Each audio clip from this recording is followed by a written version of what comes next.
Apa tujuan kalian duduk hari ini di tempat ini? Apa tujuan kalian berwirausaha atau membuka usaha atau berbisnis? Apa tujuannya? Karena kalau sama diri sendiri aja nggak jujur, gimana kalian ingin membangun usaha yang sustainable? Karena bisnis, kalau menurut saya teman-teman ya, ujung-ujungnya profit. Makanya siapapun yang datang ngobrol bareng saya, tidak saya rekomendasikan untuk mulai sebuah usaha kalau dasarnya pelarian.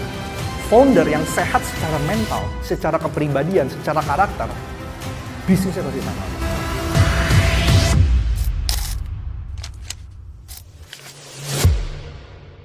Oke. Shalom, assalamualaikum warahmatullahi wabarakatuh buat teman-teman semuanya. Sehat semua di sini? Masih semangat? Oke, sebelum saya mulai, teman-teman, saya kurang sehat dari tadi malam. Tapi saya punya tanggung jawab moral untuk memastikan semua yang duduk di sini itu pulang dengan mendapatkan ilmu baru.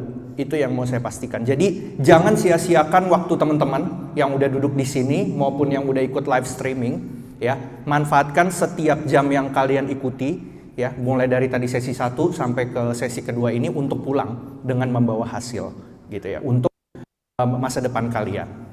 Itu yang pertama.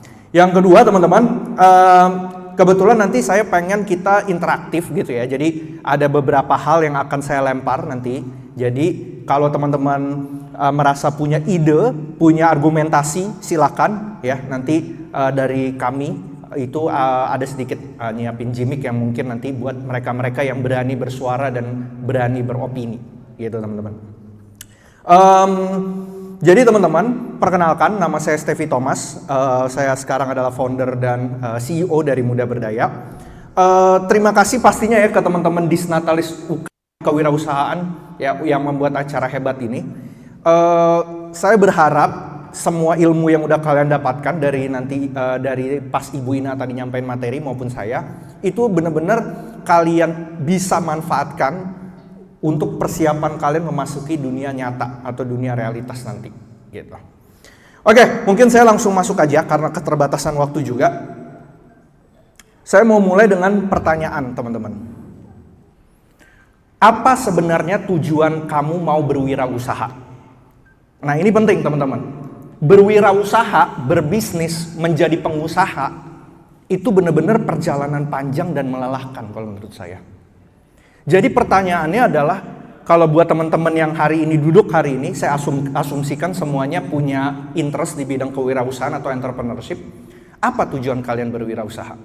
Karena pertanyaan ini seringkali banyak saya tanyakan ke pengusaha-pengusaha baik yang udah lama maupun yang baru, dan jawabannya pun bervariasi. Ya, selalu saya memulai dengan tujuan, gitu ya. Apa tujuan kalian datang ke Askaya Hotel ini? Nah, itu juga sama. Apa tujuan kalian duduk hari ini di tempat ini? Apa tujuan kalian berwirausaha atau membuka usaha atau berbisnis? Apa tujuannya? Mau jadi kaya? Atau mau dipanggil business owner sama keluarga, sama teman-teman? Atau mau ada tulisan founder, CEO di bio Instagram sama TikTok? Pertanyaan ini penting untuk ditanyakan dan harus mendapat jawaban yang paling jujur dari dalam diri kalian. Karena kalau sama diri sendiri aja nggak jujur, gimana kalian ingin membangun usaha yang sustainable? Apa tujuan kalian berwirausaha sebenarnya? Karena kalau tujuannya yang nggak jujur dan nggak solid, percaya, saya sudah menyaksikan banyak usaha yang harus berhenti di tengah jalan.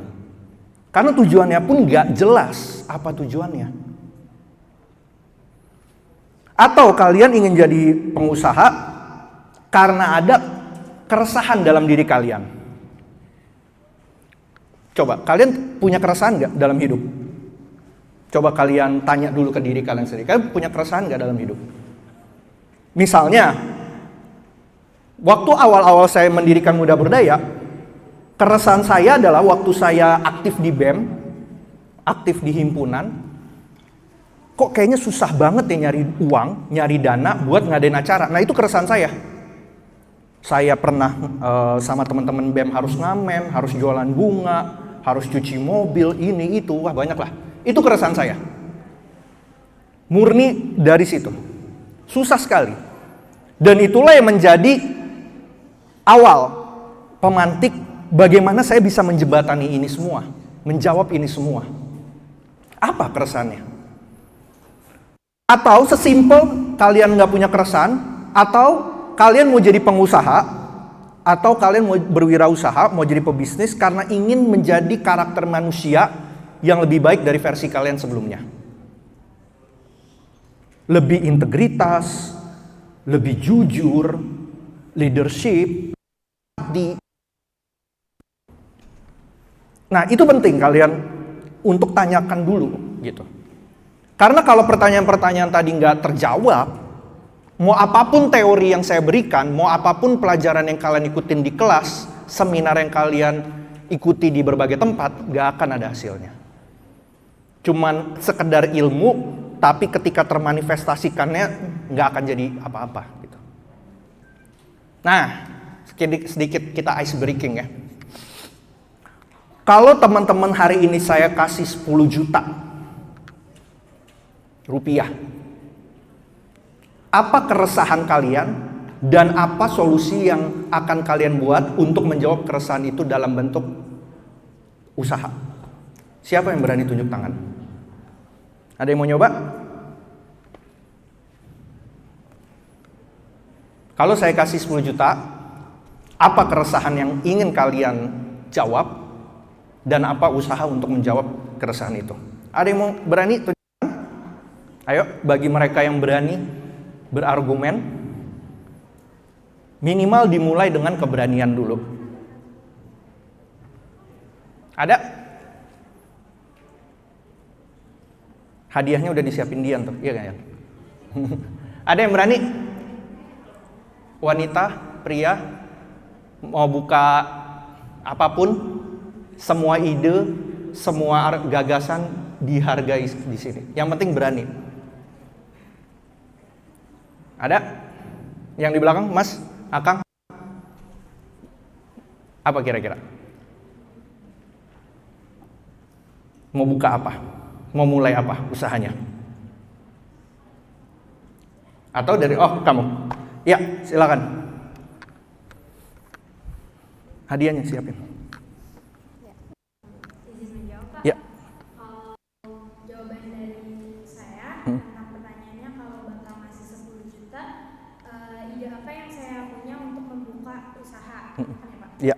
Nah, kalau saya itu sebenarnya sebelum-sebelumnya itu saya udah punya ide sama teman-teman saya, ada beberapa orang, kalau kita itu pengen buka bisnis kecil-kecilan seperti jualan ini apa sih namanya?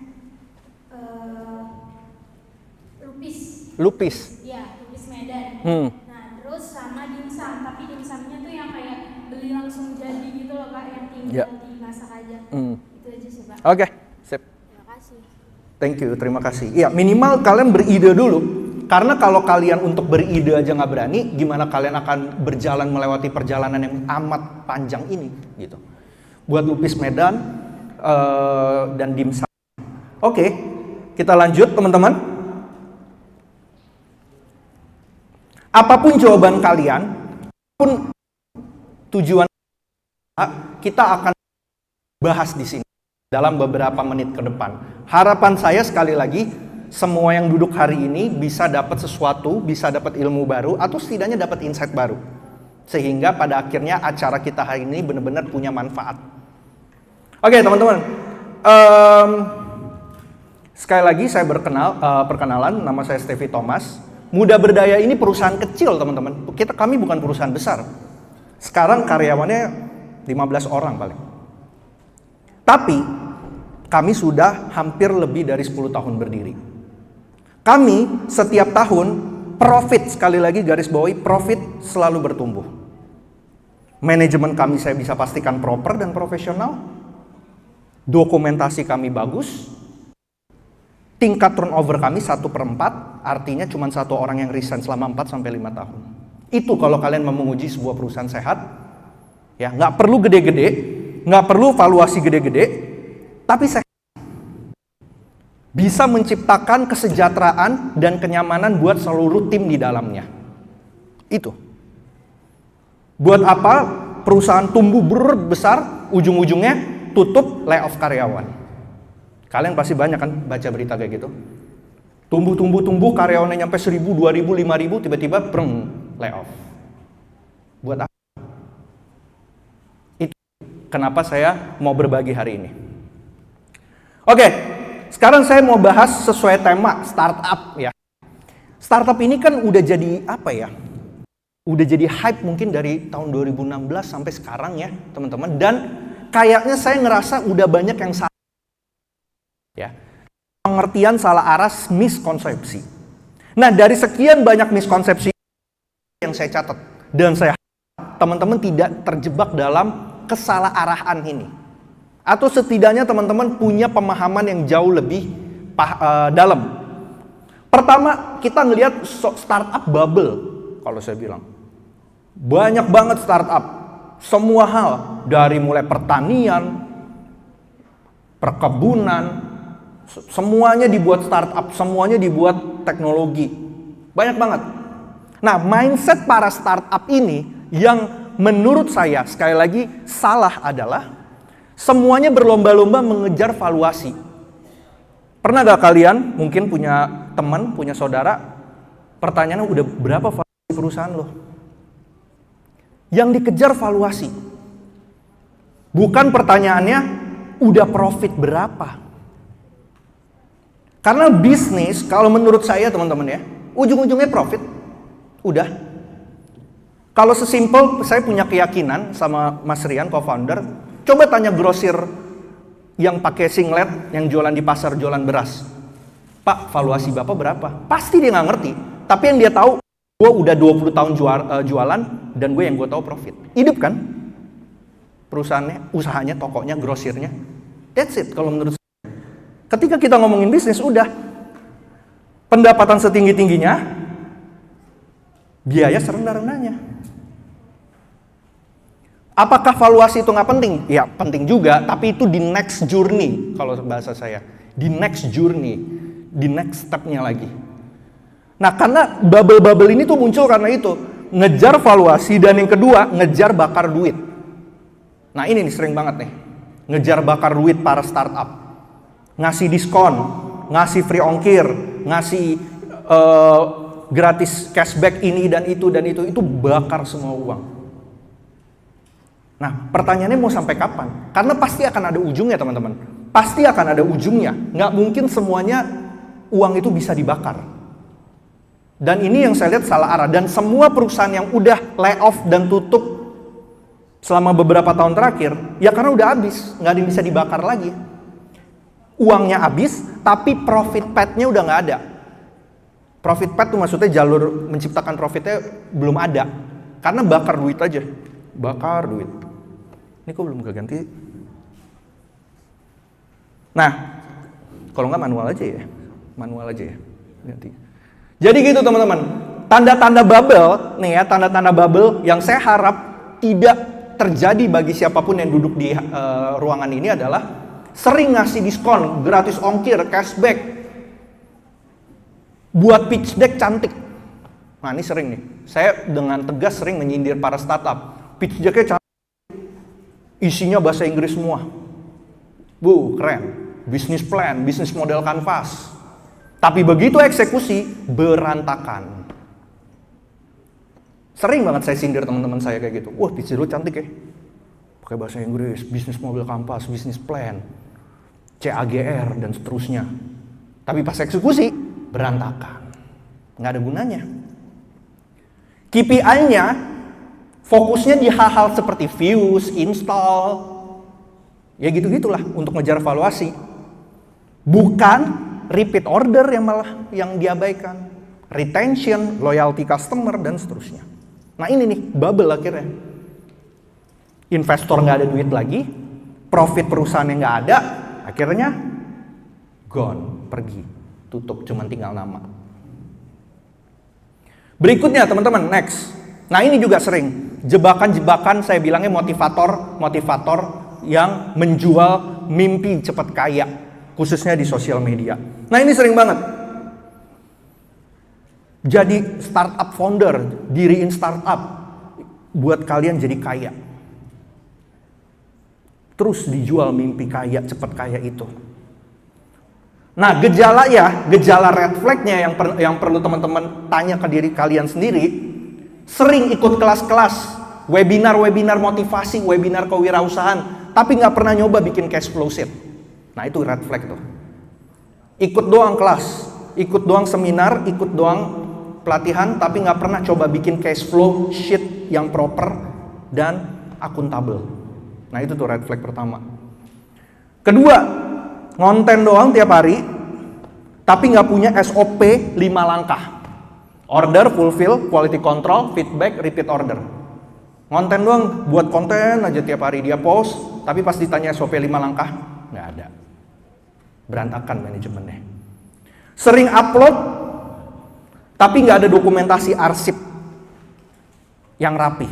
Kalau teman-teman tanya saya hari ini, Kak, ada gak dokumentasi Project A tahun 2016 tanggal segini? Mudah-mudahan saya bisa cariin itu buat kamu dengan cepat. Karena sistem arsip dari Muda Berdaya sangat rapi di drive-nya. Itu yang menjadi fondasi bisnis. Pengarsipan yang rapi, dokumentasi yang dan segala macamnya. Berikutnya, next, narasi follow your passion tanpa kompas. Ayo diriin perusahaan kalian, diriin usaha kalian, ikuti passion kalian dan segala macam. Nah, ini seringkali salah arah, teman-teman.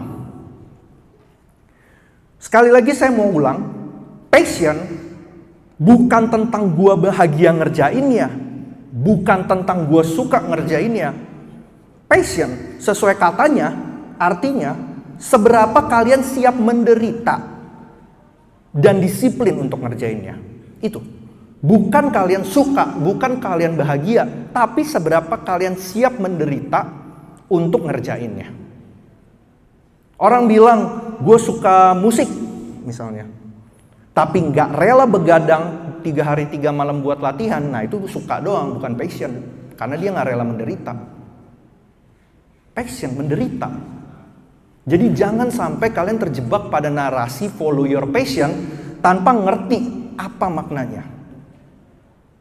Jadi teman-teman, ya red flagnya, nah ini yang tadi sempat disinggung Bu Ina, ganti niche tiap 2 minggu, gonta-ganti, nggak konsisten. Nulis passion about X di sosial media, di bio, tapi 0 jam latihan. Nah ini red flag ya. Dan keputusan diambil pakai emosi, bukan dari data dan nilai. Nah ini red flag orang yang terjebak sama narasi follow your passion. Next, jadi kesimpulannya teman-teman, 90% startup itu gagal dalam 5 tahun pertama. Gagal. Kenapa? Bukan karena idenya jelek, tapi karena nggak punya value, nggak punya sistem, nggak punya tujuan, dan fondasi mental yang kuat. Itu. Jadi cuma ngide doang, abis itu begitu dijalanin, nggak konsisten, nggak punya value, nggak punya tujuan, fondasi mentalnya lembek, ya udah, sebelum 5 tahun tutup perusahaan itu atau tutup usaha itu. Next, jadi itu ya kesimpulannya, startup bubble tadi, jebakan motivator cepat kaya, dan yang terakhir passion, narasi follow your passion tanpa kompas. Yang saya harap teman-teman di sini udah paham dan tidak terjebak pada 3 hal ini. Nah, sekarang saya masuk ke bagian berikutnya. Mungkin hal yang jarang mungkin ya dibagikan atau di-sharing di pelatihan kewirausahaan. Saya menyebutnya filsafat berwirausaha, filosofi berwirausaha, gitu ya. Karena penting, teman-teman. Ya. Filsafat mengajarkan kita untuk tahu, untuk bisa berpikir sistematis, berpikir logis. Termasuk dalam urusan berwirausaha. Nah, makanya saya mau mulai di bagian filosofi berwirausaha ini, why before how. Next, kalau kata Simon Sinek, ya penulis buku, start semuanya with why. Apapun yang kalian mulailah dengan mengapa. Termasuk mengapa kamu berbisnis, mengapa kamu mau membuka usaha, mengapa kamu mau menjadi entrepreneur. Mulailah. Kalau percaya teman-teman, kalau cuman sekedar ikut-ikutan, kalau cuman pengen karena terlihat pengen punya usaha, percaya sama saya, akan ada titik teman-teman pasti capek. Pasti capek. Tapi kalau teman-teman punya keresahan dalam diri teman-teman yang pengen teman-teman ubah itu menjadi solusi, teman-teman akan kuat di perjalanan panjang ini. Nah, next. FOMO itu bikin cepat lelah, cepat stuck. Tapi purpose, tujuan, itu bikin teman-teman tahan lama. Kalau saya mau mengambil sedikit kutipan dari Friedrich Nietzsche, seorang filsuf di Jerman, ya. Dia bilang, siapapun yang punya alasan untuk hidup akan siap menghadapi tantangan apapun yang akan ada dalam hidup. Termasuk ketika kita bicara kewirausahaan. Kalau teman-teman gak punya alasan kenapa harus bangun tiap pagi, buka toko, pasti akan ada titik teman-teman, gue udah males bangun pagi. Kalau teman-teman gak punya alasan, kenapa harus punya dan mulai sebuah usaha, udah, pasti teman-teman akan capek. Next. Nah, jadi teman-teman, next lagi, ini udah. Bisnis itu perjalanan panjang, bukan pelarian. Nah, ini sering saya menemukan, mungkin belum di teman-teman ya. Orang kerja di kantor, di perusahaan, terus ngerasa capek sama kantornya. Bosnya toksik, teman-teman di sekitarnya toksik. Akhirnya dia bilang ke diri sendiri, gue capek kerja, gue mau mulai usaha aja deh. Itu namanya bisnis karena pelarian. Teman-teman cuman pindah dari satu masalah ke masalah lain. Makanya siapapun yang datang ngobrol bareng saya, tidak saya rekomendasikan untuk mulai sebuah usaha kalau dasarnya pelarian. Karena itu cuma pindah aja dari masalah di kantor, pindah jadi masalah di usaha. Itu, jangan jadikan bisnis atau kewirausahaan itu tempat pelarian. Next. Nah, jadi sekarang saya kasih challenge lagi. Nanti saya kasih gimmick.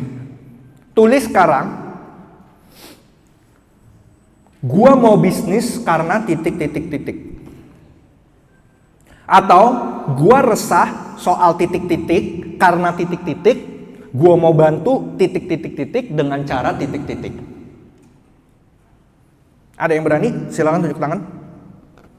Ini framework yang paling dasar yang kita bicara filosofinya di sini. Ada yang mau tunjuk tangan? Gua mau bisnis karena titik-titik, atau gua resah soal titik-titik karena titik-titik. Gue mau bantu titik dengan cara titik-titik. Ada? Yang... Oh, silakan. Terlihat mana nih? Itu tuh. Ya. Masalahnya otentik, jujur. Silakan. Saya mau berbisnis karena profit yang panjang. Artinya saya ingin menghasilkan profit jangka panjang. Dan di situ dengan profit itu saya ingin membantu saudara-saudara saya dengan membuka bisnis yang bisa dilanjutkan oleh saudara-saudara saya kemudian harinya. Berarti saya ulang ya, saya mau bisnis karena ingin menghasilkan profit dalam jangka panjang. Nah, karena saya mau bantu keluarga saya tadi ya, dengan cara tadi apa? Dengan cara titik. Membuka usaha mereka masing-masing dari profit yang saya hasilkan. Oh, berarti saya mau bantu keluarga saya dengan cara memberikan mereka tempat buat berwirausaha. Kayak gitu ya. Oke, sip. Terima kasih. Tepuk tangan teman-teman. Iya. Jadi, sebelum kalian mulai, isi dulu ini frameworknya. Saya mau bisnis karena titik-titik, saya resah karena titik-titik, saya ingin membantu dengan titik-titik dengan cara titik-titik. Kalau ini belum keisi dengan jujur, dengan solid, dengan otentik, jangan dulu teman-teman untuk mulai berwirausaha. Harus solid dulu kalau saya bilang. Next, 5 tantangan startup teman-teman. Ini dari perjalanan saya juga, ya, hal-hal yang saya alami atau mungkin orang-orang di sekitar saya. Next, pertama, bisnisnya nggak ada arah. Ya itu tadi, bisnisnya nggak ada arah. Bayangin kapal, tapi nggak punya kompas. Dia nggak tahu mau berlayar kemana. Nah itu tuh, bisnisnya tanpa filosofi bisnis tadi, nggak diisi yang tadi tuh. Gua resah karena titik-titik, gua mau bantu dengan titik-titik, dengan cara titik-titik. Jadi bisnisnya nggak ada arah. Itu tantangan startup. Nah, bisnis yang kuat, teman-teman, bukan dibangun dari ambisi, tapi dari empati. Nah, yang saya temukan, seringkali bisnisnya tuh lahir dari ego. Dari ego ingin sukses. Bukan dari empati, untuk membantu orang lain atau untuk menyelesaikan masalah orang lain atau setidaknya menyelesaikan keresahan dari dalam diri. Nah itu karena ego. Contohnya, misal ya, ini ilustrasinya gampang aja. Teman-teman buka coffee shop, warung kopi kekinian di kampus. Ujung-ujungnya para mahasiswa di kampusnya tetap aja milih di warung kopi pinggir jalan yang papan yang bisa nongkrong berjam-jam. Pernah saya menemukan di salah satu kampus seperti itu. Tutup coffee shopnya, bagus. Jadi di kantinnya direnov, kayak kopi-kopi kekinian gitulah. Ujungnya tutup. Mahasiswanya masih pengen nongkrong di warung kopi Warmindo pinggir jalan. Yang bisa berjam-jam. Nah itu, nggak ada filosofi bisnis ya, kenapa dia membuka itu. Next.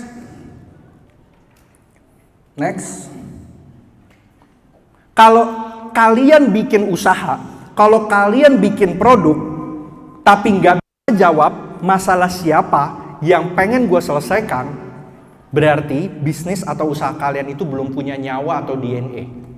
Itu. Kalau kalian belum tahu siapa spesifik masalah yang pengen diselesaikan. Kalau mudah berdaya spesifik, organisasi mahasiswa seperti BEM, Senat, Dewan Mahasiswa, sekolah, OSIS, ekstrakurikuler, sespesifik itu. Enggak, anak muda itu terlalu umum. Kita spesifik organisasi, OSIS, ekstrakurikuler, MPK, BEM, himpunan, spesifik. Nah, kalian perlu untuk menjawab ini sebelum kalian bikin produknya. Next, tantangan kedua, ikut-ikutan tren atau FOMO. Ya ini jelas, sering banget. Ya, ngelihat kopi kenangan sukses, semuanya ikut-ikutan.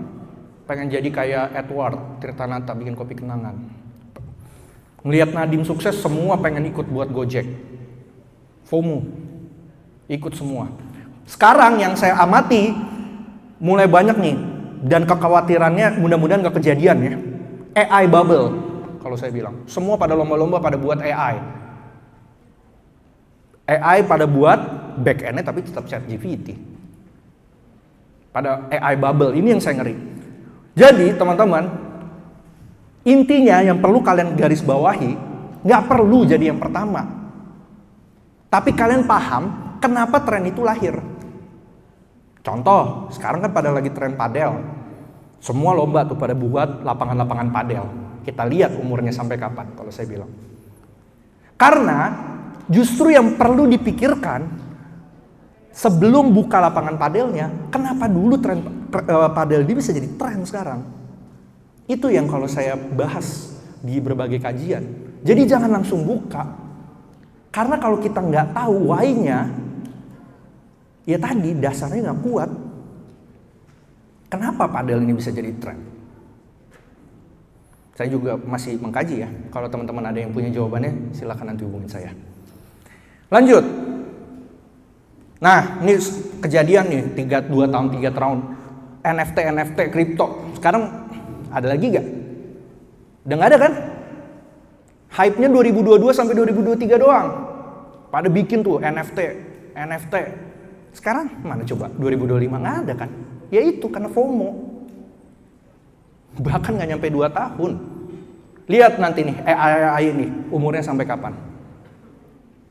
Itu yang teman-teman harus paham. Atau skincare, wah ini juga nih, saya amati nih. Semuanya skincare, glow up, dan glow up. Banyak banget sekarang. Macem-macem aja. Kita lihat, siapa yang punya DNA paling unik, dialah yang akan bertahan. We'll see. Kita lihat. Karena catatan saya, udah banyak yang tutup. Bukan karena produknya jelek, enggak. Tapi karena bisnisnya nggak punya nyawa dan DNA kalau saya bilang. Nggak mulai dari why. Semuanya jualannya sama, glow up. Nah yang ketiga, ini yang paling sering. Yang tadi udah saya singgung di awal. Manajemennya lemah. Lemah banget. Mimpinya gede. Pengen seri C, seri A, seri B, seat 1, seat 2. Tapi berantakan di detail dan eksekusi. Nah ini nih sering kejadian. Karena teman-teman, banyak startup gagal bukan karena produknya lagi, tapi karena sistem dan manajemennya nggak jalan. Nggak jalan. Nah itu yang harus kalian benar-benar pikirkan sebelum mau membangun sebuah usaha. Bisnis yang tumbuh bukan yang ramai secara ide, tapi yang rapi dan proper secara eksekusi dan manajemen. Nah, itu yang harus kalian ingat. Lanjut. Ya, startup banyak lah ya, kayak e-commerce. Dulu tuh banyak banget teman-teman e-commerce ya, yang mungkin sekarang udah nggak ada lagi namanya. Foundernya ngerangkap semua. Ya jadi admin lah, ya jadi marketing lah, ya jadi sales lah, macem lah. Atau mungkin startup event organizer mahasiswa. Rencananya semuanya ditaruh di grup WA, timelinenya di grup WA. Begitu satu orang cabut, hilang semua sistemnya. Nah itu sering kejadian tuh. 73 startup di Indonesia gagal bukan karena ide, tapi karena lemah di manajemen internal dan pengelolaan keuangannya. Ini laporan dari kantor lama saya, PwC. Ini yang harus kalian highlight. Nah, red flag-nya teman-teman. Sekarang, next. Kalau kalian masih nyimpen invoice di WA, kalau kalian belum punya sistem dokumentasi yang rapi, kalau bisnis kalian masih tergantung pada satu orang, bukan sama sistemnya, berarti kalian belum siap untuk berbisnis dengan sehat dan profesional. Nah ini flag ya, gampang lu ngecek. Cek aja kalian masih gak tuh nyimpen dokumen, nyimpen invoice di WA misalnya. Atau foto-foto masih kesebar sana sini. Materi postingan masih kesebar sana sini. Teman-teman boleh tanya ke teman-teman tim Muda Berdaya. Saya aja untuk nama file aja tuh saya strict. Saya nggak mau nama file itu mentah dari komputernya, harus diedit nama file. Segitu ketatnya kalau saya. Harus di rename. Karena biar apa? Untuk trackingnya nanti gampang ke depan. Sedetail itu yang harus teman-teman perhatiin. Berikutnya, tantangan berikutnya, fokus bakar duit doang. Nah, nih, tadi udah saya singgung. Para startup, tantangan cuman fokus tuh dibakar-bakar duit.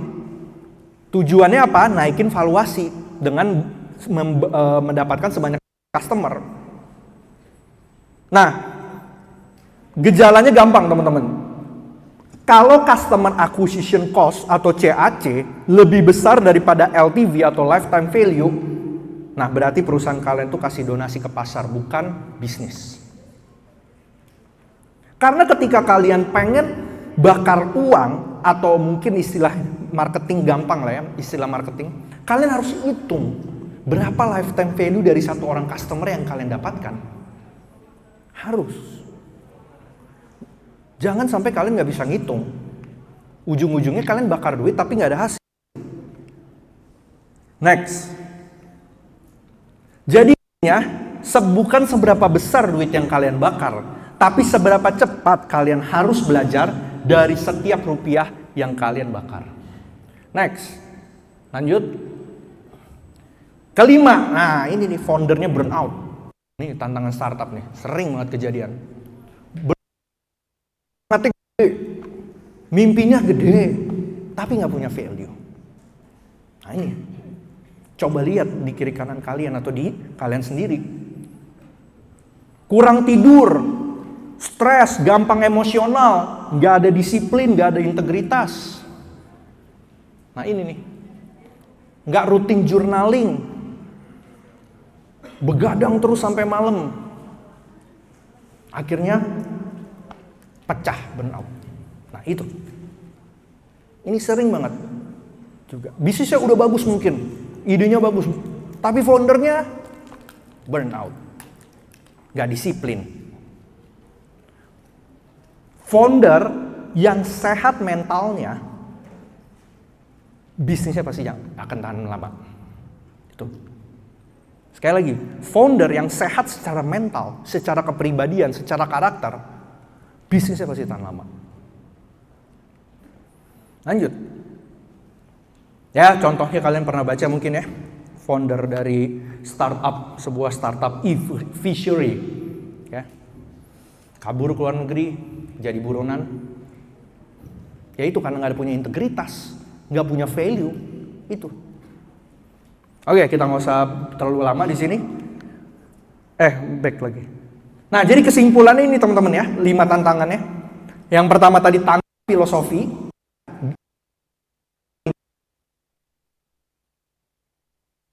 Doang.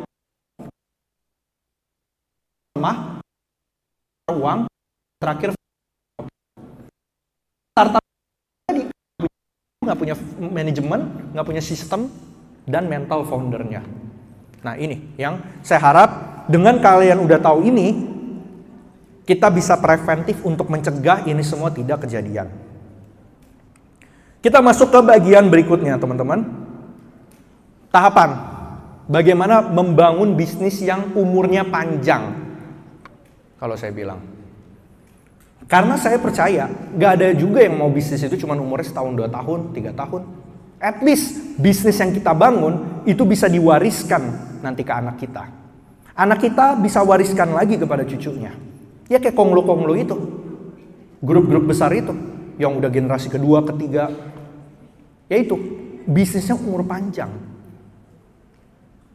Nah, pertama, strateginya yang pertama tadi, stop cari ide, mulai temukan masalah. Kalau saya adalah penganut mazhab, nggak usah ngide deh, cari masalahnya sekarang. Masalah yang jujur, masalah yang real. Semua perusahaan yang besar, mau di luar negeri, mau di dalam negeri, itu selalu dimulai dari pain point yang benar-benar jadi keresahan dan jadi masalah yang diamati dengan jujur. Itu. Ide yang hebat bukan dari mikir keras, tapi dari ngamatin, benar-benar mengamati, teman-teman. Jadi teman-teman, stop cari ide, mulai cari masalah. Apa masalahnya? Next. Nah sekarang frameworknya, cara praktisnya udah gampang. Teman-teman observasi di sekitar kalian. Nih di Unsika, di sekitar Unsika ini. Hal apa yang bikin orang di sini ngeluh misalnya? Gunakan problem discovery 3W.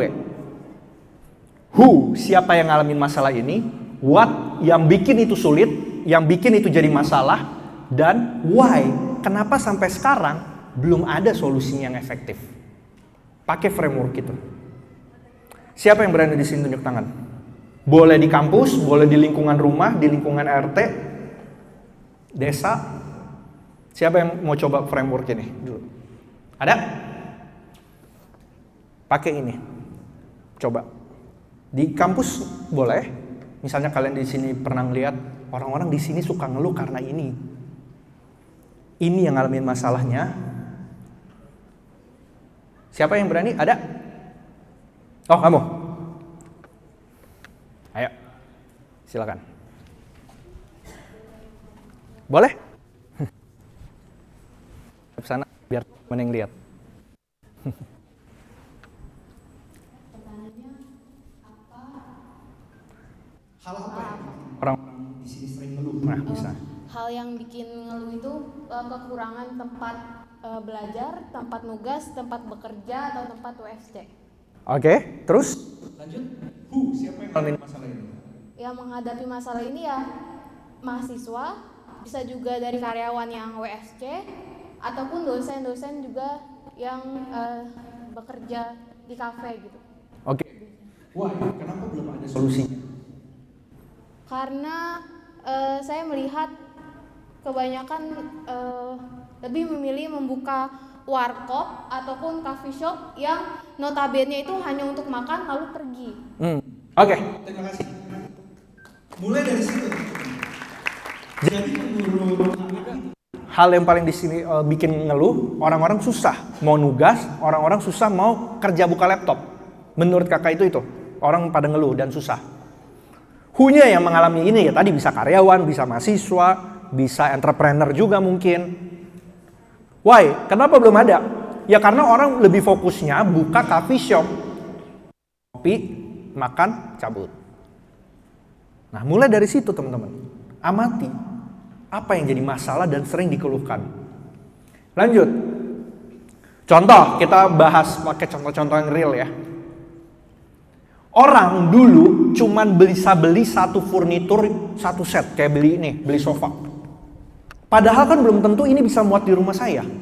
Ukurannya bisa nggak pas. Iya kan?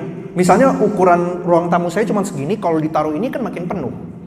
Nah, jadinya keresahannya adalah jadi nggak fleksibel.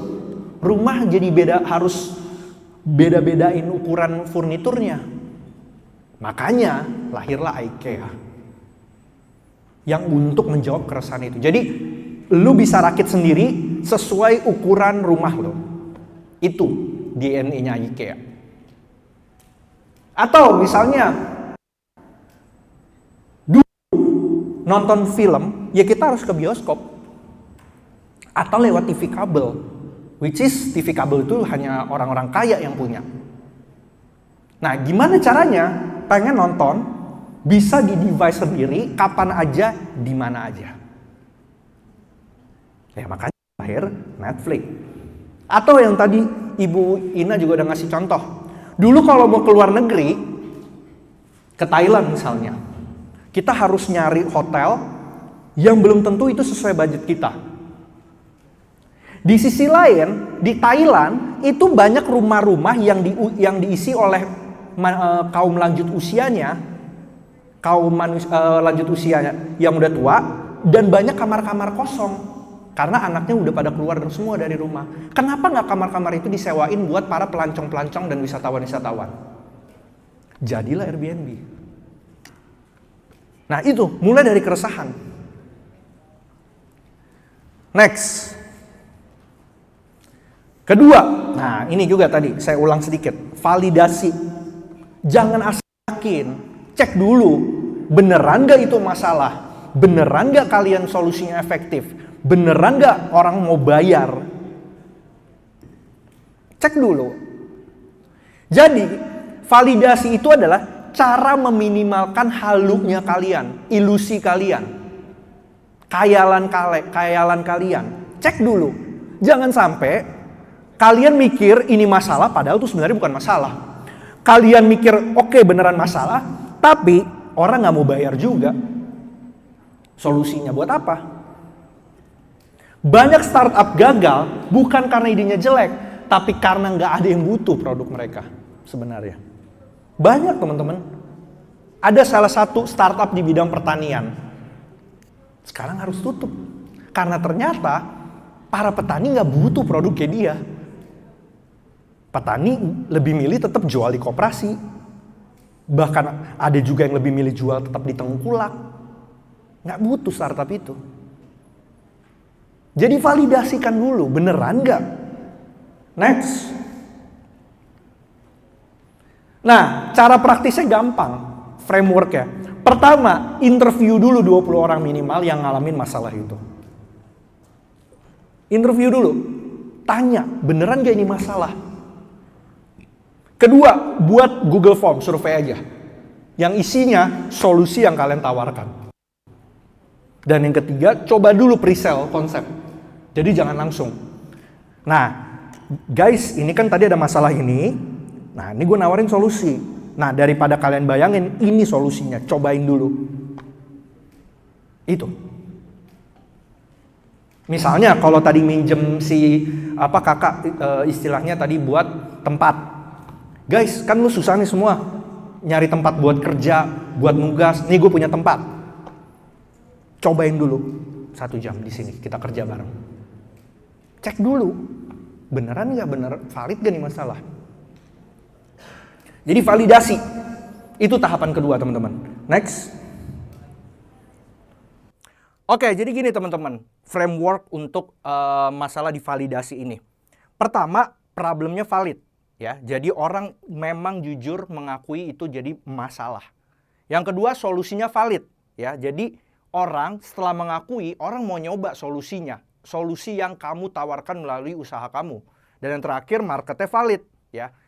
Orang mau bayar untuk solusi yang kamu tawarkan. Jangan sampai ya problemnya ada, solusinya ada, tapi orang juga nggak mau bayar, percuma juga kan. Gitu. Jadi validasi itu bukan nyari pujian, tapi nyari kebenaran. Nah, langkah ketiga teman-teman untuk membangun perusahaan yang bernilai jangka panjang atau berumur panjang. Bangun solusi dalam bentuk minimum viable product. Ya, jadi inilah problem dari banyak startup. Ya, langsung mikir mau buat aplikasi-aplikasi yang bagus dengan teknologi canggih dan segala macam. Nggak usah dulu teman-teman, nggak usah dulu. Buat versi yang paling sederhana, ya fokus ke keunggulan dan fungsinya dulu.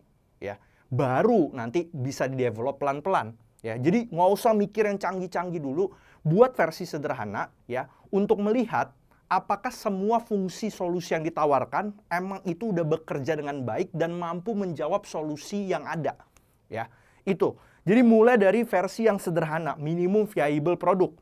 Tujuannya adalah bukan mencari yang sempurna, tapi terus memperbaiki, belajar pelan-pelan dan bertumbuh pelan-pelan. Ya, jadi MVP teman-teman itu adalah versi sederhana tapi fungsionalnya mampu menjawab permasalahan dan menjadi solusi yang efektif dan konsumen mau membayar atas solusi itu. Ya, dan itu harus benar-benar diuji nanti di realitas. Nah, cara praktisnya udah pakai aja apapun yang mungkin bisa gratisan, ya, misalnya Canva, ya, atau Google Form, ya, atau mungkin ya sesederhana lewat WhatsApp, ya. Jadi 80% fokus di fungsi utama yang mampu menjawab permasalahan dan menjadi solusi, baru 20% penampilan. Ya, atau mungkin 10% aja penampilan juga nggak apa-apa. Ya. Dan penting untuk memilih satu matriks utama yang nanti akan menjadi alat ukur indikator untuk menguji apakah MVP ini sudah bekerja dengan baik atau belum. Ya. Matriks yang paling umum yang bisa digunakan sebagai parameter adalah berapa orang ya yang beneran mau memakai produk atau solusi dari kita. Ya. Bahkan kalau perlu minimal 3 kali mereka mau pakai. Sekali lagi matriksnya adalah berapa orang yang beneran memakai versi paling sederhana produk kalian atau solusi dari kalian minimal 3 kali. Untuk menguji apakah MVP ini benar-benar sudah fungsional dan mampu menjawab permasalahan yang ada. Ya, ini contoh aja. Misalnya Airbnb. Apakah dia langsung aplikasi? Tidak. Ya, dia cuman landing page standar kok. Awalnya cuman foto kasur. Ya. Ternyata orang cuman ngelihat versi sederhana itu tertarik akhirnya mau mencoba produk Airbnb, ya. Atau Tokopedia, cuman awalnya landing page standar, ya, cuman kayak mempertemukan penjual dan pembeli kayak iklan baris kayak di koran dulu. Ya ternyata orang mau beneran pakai dalam versi paling sederhana sekalipun orang udah mau memakai solusinya, gitu. Oke, jadi teman-teman MVP itu bukan versi kecil dari startup besar. Tapi versi paling sederhana, versi paling kecil untuk membuktikan apakah ide lu, solusi lu itu worth it atau enggak untuk terus dilanjutkan. Keempat, taste it dan iterate. Ya, pada prinsip ya terus belajar cepat, perbaiki apa yang menjadi masukan dari konsumen, perbaiki apa yang masih kurang, terus improve menjadi lebih baik dari hari ke hari. Ya, usaha yang sukses bukan yang paling benar, tapi yang paling cepat memperbaiki kesalahan. Startup ya, gak ngejar langsung sempurna di awal, tapi dia terus belajar dari setiap masukan, feedback, komplain, ya, dan terus memperbaikinya. Ya, buat feedback rutin dari konsumen, minta terus apa yang menjadi masukan dari mereka. Ya, terus ya, lean startup dan juga terus perbaiki. Lakukan dalam waktu 3-6 bulan di awal. Gitu ya. Instagram misalnya, awalnya kan aplikasi check-in tempat. Tapi orang-orang malah lebih suka fitur fotonya dibandingkan malah check-innya yang nggak terlalu diperhatiin. Akhirnya mereka cepat memperbaiki dan pivot menjadi aplikasi sharing foto video seperti yang kita tahu sekarang. Gitu. Netflix juga awalnya cuman kirim DVD ya lewat pos ke rumah-rumah, tapi mereka belajar masukan dari konsumen, terus memperbaiki, terus perbaiki gitu. Sampai akhirnya dia adalah sekarang layanan hiburan ya kapanpun dimanapun sesuai dengan algoritma dan sesuai dengan habit kita dan kesukaan kita. Yang kelima, gunakan digitalisasi. Ya, ingat, jangan selalu mulu-mulu digital. Digital itu adalah sarana, digital itu adalah alat. Ya, ujung-ujungnya semua ada di otak, semua ada di cara pikir. Digital itu adalah sarana untuk membantu mengakselerasi potensi kita. Jangan jadikan digitalisasi itu substitusi, tapi jadikan dia adalah komplementer. Ya. Untuk apa? Untuk efisiensi, promosi, ya, membantu kita mengambil keputusan dan seterusnya. Ya. Jadi jangan melulu kita selalu bergantung dan rely on pada digital. Ya. Benar-benar manfaatkan potensi terbaik pada diri kita dulu dan jadikan digital itu sebagai sarana pendukung. Ya. Caranya ya gunakan digital hal-hal seperti kayak Canva, Trello, ya, atau sosial media itu untuk efisiensi, untuk marketing, untuk promosi dan segala macamnya. Dan sekarang gunakan AI sebagai otomatisasi untuk membantu memultiplier. Jadi AI tidak menggantikan kerja kita, tapi dengan adanya AI, ya, produktivitas kita jadi sifatnya eksponensial dan jauh lebih meningkat. Gitu. Gunakan AI untuk itu. Misalnya kayak Muda Berdaya. Dulu mungkin kita buat satu video bisa 1 minggu. Sekarang dengan adanya AI, kita bisa 1 hari sekali buat video. Jauh lebih produktif dan eksponensial pertumbuhannya. Gitu. Manfaatkan untuk itu. Dan yang terakhir, yang keenam, terus bangun DNA produk. Ya, terus relevan, terus otentik, dan terus konsisten. Banyak startup yang gagal karena terlalu sibuk dengan gimmick-gimmick.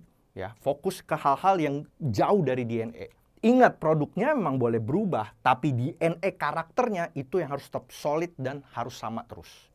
Ya misalnya Apple lah. Ya orang udah tahu, dia adalah sangat-sangat premium, ya, sangat-sangat teknologi gitu ya. Dan itu terus nggak berubah dari tahun ke tahun. Nike, ya, simbol dari sebuah achievement, best achievement dengan ikonnya Michael Jordan misalnya. Yaitu terus membangun DNA produk gitu. Jadi itu ya kesimpulannya teman-teman ya. 6 langkah praktis untuk membangun startup yang bernilai jangka panjang dan berumur panjang ya. Temukan masalahnya ya. Benar-benar problemnya nyata, problemnya jujur, problemnya otentik ya. Terus validasi, jangan asal yakin, jangan halu, validasikan dulu ke market. Ketiga adalah bangun versi sederhana atau minimum viable produknya ya. Untuk menguji apakah benar-benar versi paling sederhana pun konsumen beneran mau mencoba dan mau membayar untuk itu. Terus test dan iterate ya, learning dan improve ya, terus ya. Dan jangan benar-benar berpuas diri, dengarkan masukan, keluhan, komplain dari konsumen. Terus gunakan digitalisasi ya. Jangan jadikan digitalisasi itu sebagai substitusi, tapi dia sebagai pendukung, sarana ya, komplementer, dan teruslah bangun DNA produk kalian yang otentik, yang solid, yang konsisten. Next. Kayaknya nggak sempet deh, udah tinggal 5 menit. Terus saya langsung masuk ke kesimpulan aja. Oke teman-teman, terakhir kita penutup refleksi sedikit ya. Teman-teman, sekali lagi, bisnis itu adalah perjalanan yang panjang melelahkan. Bisnis itu adalah bagaimana kita latihan berdamai dengan ketidakpastian. Ya. Siap gak kamu kalau 6 bulan kamu gak ambil gaji demi bisa gaji karyawan? Siap gak kamu nunggu customer ya dengan kebosanan yang belum tentu juga akan datang? Ya.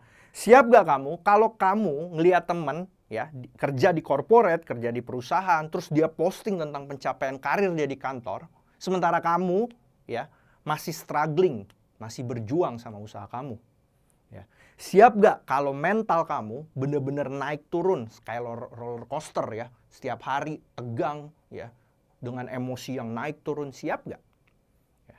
Nah ini checklist wajib ya, checklist wajib di mana kamu harus cek ya, apakah kamu udah punya hal-hal ini sebelum kamu memutuskan bener-bener akan terjun untuk menjadi seorang entrepreneur, memutuskan untuk bener-bener membuka atau memulai sebuah usaha.